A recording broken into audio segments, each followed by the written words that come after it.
culture lisant, c'est ce concept-là que nous avons initié sur les écrans de la télévision togolaise en 2022.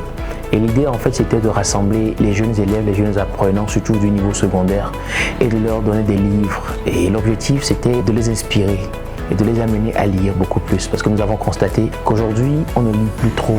Et qu'est-ce qu'on doit faire pour pouvoir amener ces enfants vers les livres? C'est donc la raison pour laquelle nous avons sorti ce concept, l'amour de la culture lisant. Au début, c'était pour l'amour de la lecture lisant parce qu'on était câblé que sur la lecture. Mais avec les éditions, on s'est dit, on ne va pas parler que de lecture. Parce qu'à côté, on parle de la culture, comme pourquoi ne pas permettre aux enfants aujourd'hui de parler leur langue maternelle? Pourquoi ne pas permettre aux enfants d'aller au-delà, parler de la danse, parler des richesses culturelles que nous avons aujourd'hui. Et donc c'est tout ça que nous avons mis aujourd'hui dans ce concept, l'amour de la culture lisant, qui a célébré la dernière fois sa 4e édition.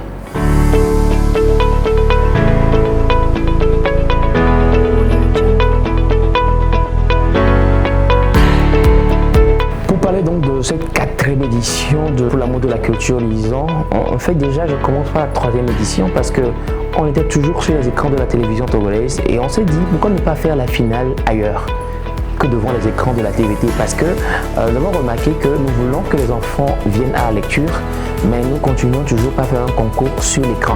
Donc ça faisait un peu dichotomie pour nous. Donc on s'est dit pourquoi ne pas enlever le concours. Déjà de la finale de la 3e édition, on est parti à Anéro, le centre de lecture d'animation culturelle CLAC d'Anéro.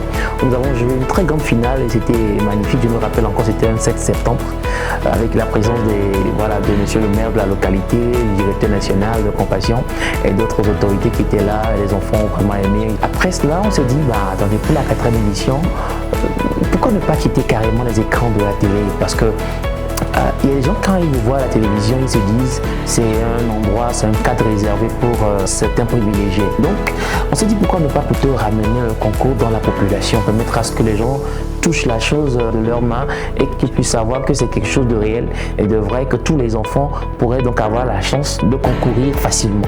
Donc l'idée est venue par là, on a donc délocalisé le concours, on est allé à Anéroy et à Lomé, c'était la première fois, 2 zones en simultané.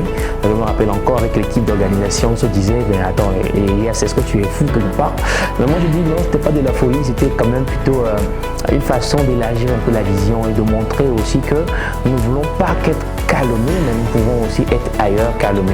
Donc on a choisi Anéroy et Lomé. À Lomé on était au niveau du CETEF et à Anéroy on était au niveau du CLAC. Il fallait donc trouver une stratégie parce que comment faire pour former les enfants déjà à Lomé et à Anéroy. Donc il fallait former tous ces candidats là. Ce qu'on a fait sur 4 jours à Lomé et 4 jours à Anéroy.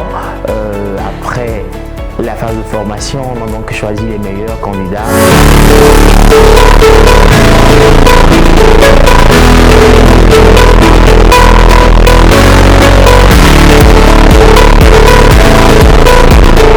Et cette année aussi, on a choisi un thème parce que avant on n'en faisait pas, on ne trouvait pas de thème. Cette année, on a choisi un thème et le thème c'est un enfant, une identité légale. L'idée c'était aussi quelque part de permettre aux enfants d'avoir leur acte de naissance et leur carte d'identité, voire nationalité d'abord, parce que le constat c'est aussi ça, il y a des enfants qui sont dans des localités et qui n'ont pas d'acte de naissance et tout ça. Donc l'idée c'était aussi d'organiser une opération comme ça pour leur permettre d'avoir ces actes-là.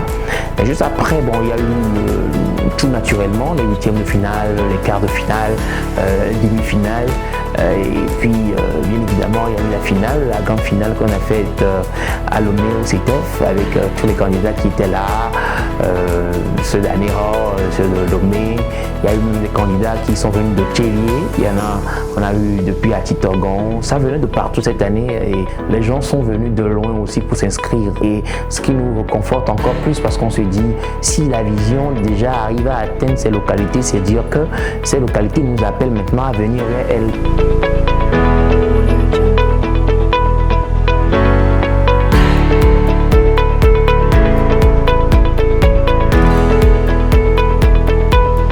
Par rapport à cette 4e édition, merveilleusement, on a fait cette finale-là avec 8 candidats, 7 jeunes filles et un garçon. Et on a eu encore une fille qui est sortie lauréate. Je dis encore parce que depuis le début de la compétition, sur les 4 éditions, on a eu 3 filles qui ont pris la première place, et ce n'était que la première édition qui a été remportée par Boité John. Et la bonne nouvelle aussi par rapport à ce concours, c'est que tous les candidats, enfin tous les lauréats des 4 éditions constituent aujourd'hui un groupe que nous nommons les ambassadeurs de la lecture. Ce sont des jeunes que nous formons de temps à autre. Nous faisons des descentes dans leurs établissements scolaires pour voir comment le niveau avance et tout, et s'il y a des lacunes et tout ça. Donc c'est le travail que nous faisons.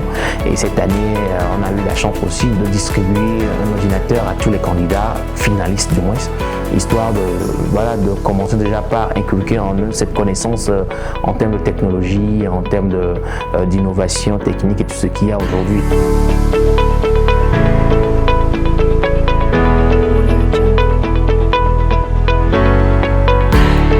Par rapport aux perspectives, ce que nous allons faire l'année prochaine, je vais même dire que ce n'est pas l'année prochaine parce que ça a déjà commencé.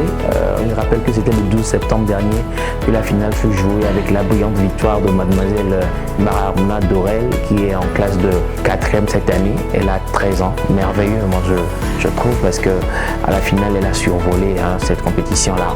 Et après il y a eu Akli Estelle aussi qui est deuxième, et puis une candidate qui nous venait d'Anior, mademoiselle Lawson Conforti, qui a aussi fait un bon travail le jour de la finale. Et on a même choisi une 4e place qui a été occupée par notre jeune, non seul garçon de la finale, Kodio, qui a fait bouger toute la foule le jour-là.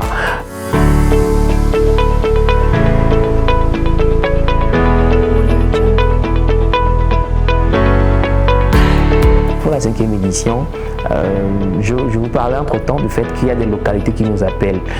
Parce qu'elles nous ont appelés, nous allons forcément répondre à leur appel, parce que pour l'édition 5, on a déjà commencé par travailler sur l'édition 5. Cette année, on a déjà commencé par travailler, l'équipe est déjà en train de bouger, on a déjà pris contact avec des localités qui peuvent nous accueillir, parce que nous voulons travailler exclusivement avec les CLAC, avec les centres de lecture et d'animation culturelle, parce que ce sont des institutions créées par l'État togolais en collaboration avec la francophonie et d'autres ministères et d'autres institutions.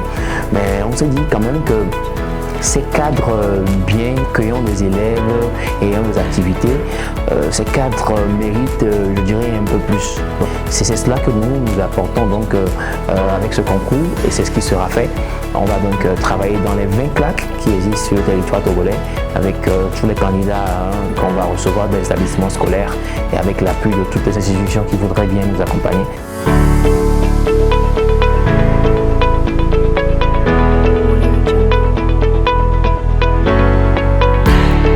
Nous avons aussi choisi un thème pour cette 5e édition. C'est un thème surprise, d'accord, mais déjà sachez que ça parlera de digital et de lecture. C'est juste un scoop que je balance ici en attendant que les grandes publicités, les grandes communications ne commencent autour de cette 5e édition. Merci encore une fois pour finir donc à tous ces parents qui nous font confiance en nous confiant leurs enfants, parce que sans eux, si le parent dit non, l'enfant ne viendra pas s'inscrire quand même pour ce concours. Merci à ces localités aussi, à ces maires, à ces communes qui acceptent à ce que nous puissions réaliser ce concours dans leur localité. Merci à ces établissements scolaires qui nous font confiance et qui nous feront encore confiance. Merci à ces institutions qui nous accompagnent toujours, à tous ces ministères aussi qui croient en nous et qui continuent toujours par pousser cette initiative. Et merci surtout aussi à mon équipe, à cette équipe dynamique là qui ne cesse de travailler avec nous, qui ne cesse de nous pousser et qui permet à ce que nous puissions vivre ensemble ce rêve merveilleux. Cette édition, on a aimé. Il y a eu assez de challenges, mais par la grâce de Dieu, nous avons réussi et on en est satisfait. Merci à vous tous et vivement que la lecture soit et que la culture vive encore plus longtemps. Merci.